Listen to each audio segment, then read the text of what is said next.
শুরু করবে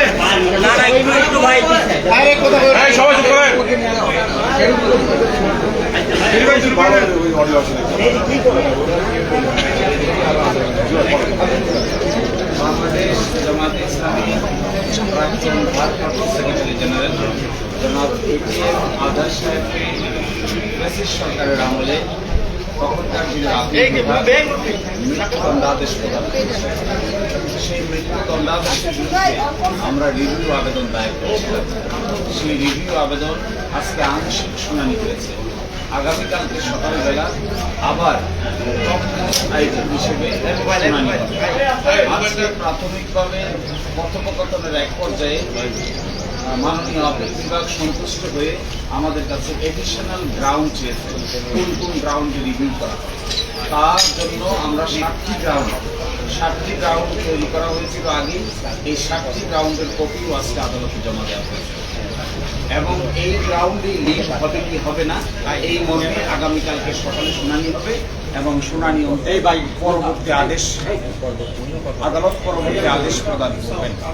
মূলত আদালতকালীন আদালত ওনাকে 3টি ঘটনায় মৃত্যুদণ্ডাদেশ দিয়েছিল এবং ওই মামলায় আরেকজন মাননীয় বিচারপতি তখন ভিন্ন মত পোষণ করে ওনাকে খালাস দিয়েছিল এবং এই বিষয়গুলো এই রিভিউ আবেদনে উঠে এসেছে।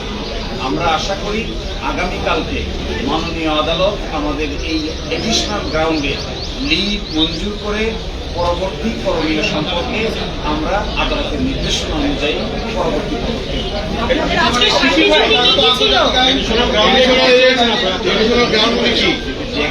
মূল প্রশ্ন রয়েছে যে কাস্টমারি ইন্টারন্যাশনাল ল বা প্রথাগত আন্তর্জাতিক আইন বাংলাদেশের যুদ্ধ অপরাধ ট্রাইব্যুনালের ক্ষেত্রে প্রযোজ্য হবে না মর্মে অতীতের আদালত বলেছেন। এটাই আজকে রিভিউ হচ্ছে যে এই যে আন্তর্জাতিক আদালতের আইন এখানে প্রযোজ্য হবে না, এই কথা বলে যে রায় দেওয়া হয়েছে শুধু জনাব বেঁচে মাঝারের ক্ষেত্রে নয়, জনাব কাদের মোল্লা সহ জনাব মতিউর রহমান নিজামী, জনাব কামরুজ্জামান এবং অন্যান্য আলী হাসান মোহাম্মদ মুজাহিদ, জনাব মীর কাসিম আলী সকলের ক্ষেত্রেই এই যে আন্তর্জাতিক আইনের প্রথাগত বিধান প্রযোজ্য নয় মর্মে রায় দিয়েছে। তবে আজকে যে রিভিউ পিটিশনের আলোচনা উঠেছে সেখানে উঠেছে অতীতের সবগুলো রায় এই যে একটি ফাইন্ডিং তারা দিল এবং এই মানুষগুলোকে মৃত্যুদণ্ড দিয়ে এক্সিকিউট করা হলো, আজকে যদি সেই সব রায়গুলো এই পয়েন্টে রিভিউ হয় তাহলে আন্তর্জাতিক আইনের অ্যাপ্লাই না করার কারণে যে অবিচার হয়েছে সেটা নতুন করে আবার প্রমাণ। শিশির ভাই সিনিয়র আইনজীবী প্রবীণ নিয়োগীকে আপিল বিভাগ ডেকেছিলেন, তার কাছে কি জানতে চেয়েছেন এবং তিনি কি বলেছেন? আরেকটা প্রশ্ন হচ্ছে মানে লিভের প্রশ্নটা কেন এটা জানতে চেয়েছেন। আপনারা জানেন যে আপিল কি হয়েছিল, এটি যুদ্ধাপরাধ ট্রাইব্যুনালের রায়ের বিরুদ্ধে সরাসরি আপিল দায়ের করা হয়েছে। ওই আপিলটি খারিজ করে মৃত্যুদণ্ডাদেশ বহাল রাখা হয়েছে। এখন এসে প্রশ্ন করা হয়েছে যে এই আপিলের বিরুদ্ধে যে রিভিউটি দায়ের করা হয়েছে এখানে কোনো লিভ গ্রান্ট করতে হবে আগে নাকি সরাসরি রিভিউ পিটিশনটি অ্যালাউ করতে পারবে। এই প্রশ্নে সিনিয়র আইনজীবী জনাব প্রবীণ নিয়োগীর মতামত দিয়েছেন। জনাব প্রবীণ নিয়োগী বলেছেন যে লিভ গ্রান্ট করার অতীতের অভিজ্ঞতা আছে। এটিকে বিবেচনা করে আজকে আমরা আরো কিছু আইন কানুন দেখার চেষ্টা করব যে লিভ গ্রান্ট না করেও সরাসরি রিভিউ পিটিশন মঞ্জুর করা যায় কি না।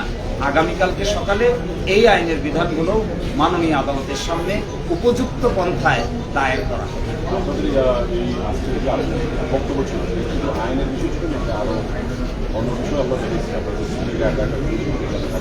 এখানে কথা উঠেছে কাস্টমারি ইন্টারন্যাশনাল ল ছাড়া অর্থাৎ প্রথাগত আন্তর্জাতিক আইনের যে বিধান এই বিধান ছাড়া ইন্টারন্যাশনাল ক্রিমিনাল কোর্টের কোনো বিচার করা সম্ভব নয়।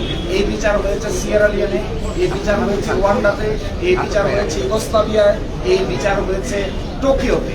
সব জায়গায় ইন্টারন্যাশনাল ক্রাইমস ট্রাইব্যুনাল যারা ছিল তারা কাস্টমারি ইন্টারন্যাশনাল লকে অ্যাপ্লাই করে বিচার করেছে, কিন্তু আমাদের দেশের কোর্ট এসে বলেছেন যে এটা একটা ডোমেস্টিক ট্রাইব্যুনাল, এখানে আন্তর্জাতিক প্রথাগত আইনের কোনো প্রযোজ্যতা নাই।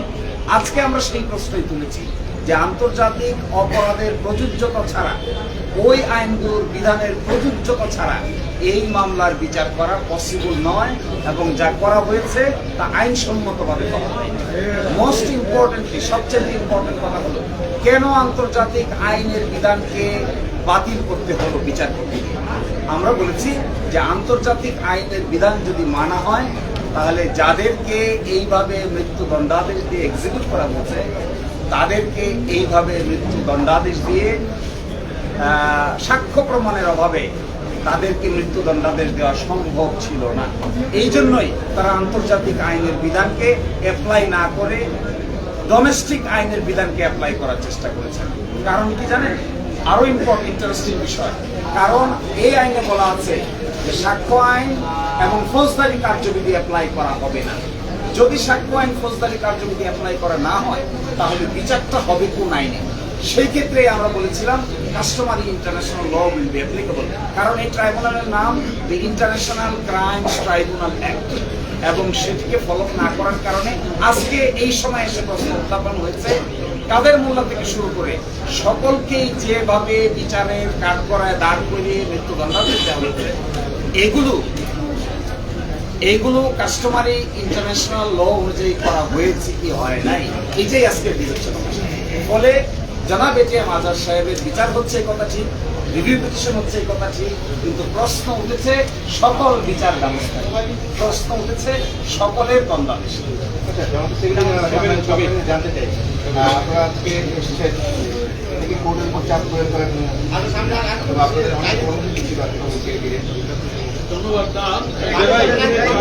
প্রয়োগের কোনো প্রশ্নই ওঠে না। আদালতের প্রতি সবসময় শ্রদ্ধাশীল, আমরা ন্যায় বিচারের প্রত্যাশী। আর এটা যেহেতু একটা সাবজুডিস ম্যাটার, আমাদের সিনিয়র লয়ার লিগাল পরিষ্কার করে গণমাধ্যমের সামনে ব্যক্ত করেছেন। আমরা ন্যায় বিচারের জন্য অপেক্ষা করছি। আমরা আদালতে এসেছিলাম শুনানির কাছে